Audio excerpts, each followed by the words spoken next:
احنا عايزين نقول بس يعني ان ماراثون او سباق الماراثون ده بيقام تقليدا لذكرى جندي يوناني. الجندي اليوناني ده اسمه فيديبيديس. فيديبيديس ده كان في حرب بين اليونانيين وحرب بين الفرس سنة 490 قبل الميلاد. لما انتصر اليونانيين جري لأثينا من حتة اسمها ماراثون اللي هي البلد اللي كان فيها القتال لأثينا عشان يبلغهم بخبر الانتصار. جري حوالي 40 كيلومتر وهي تقريبا مسافة الماراثون اللي قدرت فيما بعد ب 42 كيلومتر و195 سنتي. لكن جري 40 كيلومتر عشان يبلغ أهل أثينا إن هم انتصروا وإن هم أوقفوا زحف الفرس ولفظ أنفاسه الأخيرة من شدة الإعياء. وبعد كده الماراثون أصبح في الألعاب الأولمبية في الألعاب الأولمبية الأولى عام 1896 وده تكريما للجندي نعم الجندي فيديبيديس اللي لقى حتفه. نعم. وعلى فكره منطقه ماراثون كمان يعني ليها اسم او في اللغه اليونانيه بتعني نبات الشمر يا استاذ ياسر. لا انا بعمل الشمر ده لانه هذه المنطقه غنيه جدا بنبات الشمر. طب خلينا نروح بقى لمصر.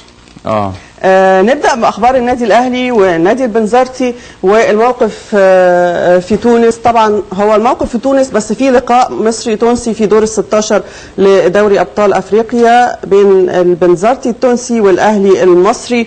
ويعني الوضع في تونس شايفه ازاي وضع النادي البنزرتي وهو بيجمد الانشطه والجماهير جماهير البنزرتي وهي يعني طبعا غاضبه في حاله غضب طبعًا شديد جدا.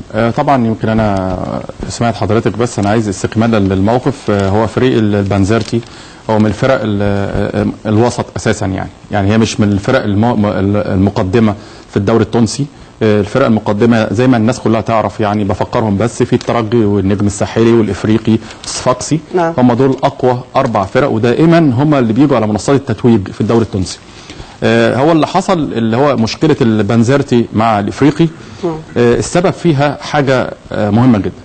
الاتحاد التونسي مش عايز اقول تعنت لان انا ما بحكمش على الامور كده يعني عشوائي، لكن انا عايز اقول ان هو المباراه اللي قبل كده كانت فريق اولمبيك الكاف مع البنزرتي وانسحب.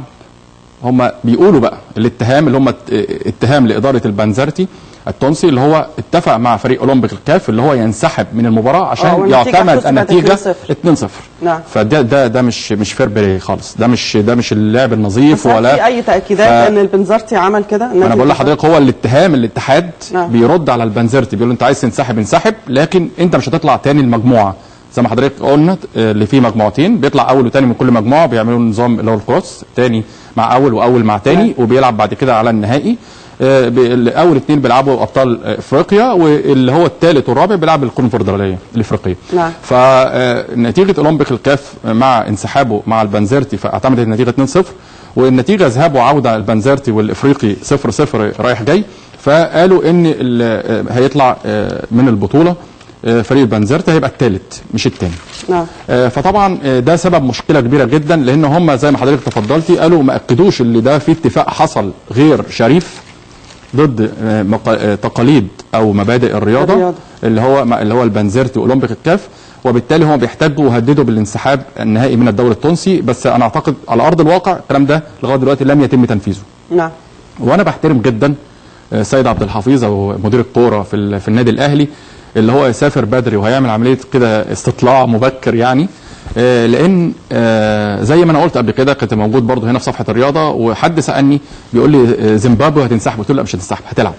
نعم. مع منتخب مصر وده وقد كان لان الالاعيب شيحه يعني حصل كلام على الامن ومش الامن. ايوه اللي هم هيلعبوا مش هيلعبوا المباراه. نعم. زي ما حصل قبل كده والتمثيليه الشهيره الطوبه اللي هي مع المدرب وكده وقعدت الماتش في ليون بين مصر وزيمبابوي. قلت لهم هيتلعب الماتش دي اول حاجه. تاني حاجه وده الاهم ان مباراه البنزرتي حتى الان لا يوجد تاكيد رسمي من الكاف اللي هو اتحاد الكره الافريقي بانسحاب نادي البنزرتي رسميا من مقابله الاهلي. فبالتالي لغايه دلوقتي واحنا قاعدين لغايه دلوقتي المباراه هتتلعب يوم الاحد الجاي. الاهلي والبنزرتي في تونس الى الان. في رادس بقى او مش في رادس او في يعني مش مشكله الملعب لكن لغايه دلوقتي هي رسميا المباراه ستقام في موعدها. نعم. طيب نبدأ من جريدة الأهرام. الأهرام أيضا بتتحدث عن جماهير، لكنها جماهير ألتراس الأهلي، وهناخد معاها أيضا أخبار النادي البنزرتي استكمالا لهذا الخبر. وزير الرياضة يطالب إدارة الأهلي بتقرير شامل حول بروفات الألتراس ولافتات مباراة تذكر. خطاب رسمي للكاف لتأمين بعثة الفريق بتونس، والبدري يحسم قائمة الفريق أمام البنزرتي اليوم. ومن جريدة الأخبار عبد الحفيظ سبق البعثة والنادي يشترط تأمين لاعبيه في تونس. الأهلي يطلب من الكاف تحديد مصير مباراة البنزرتي. بركات يتألق، آلام الأذن تبعد متعب، وكاندا يوافق على استكمال المعايشة. وده المهاجم الكونغولي الجهاز الفني طلب أيام أخرى حتى يعني يتعرف على مستوى أكتر قبل التعاقد يعني. نعم. تمام.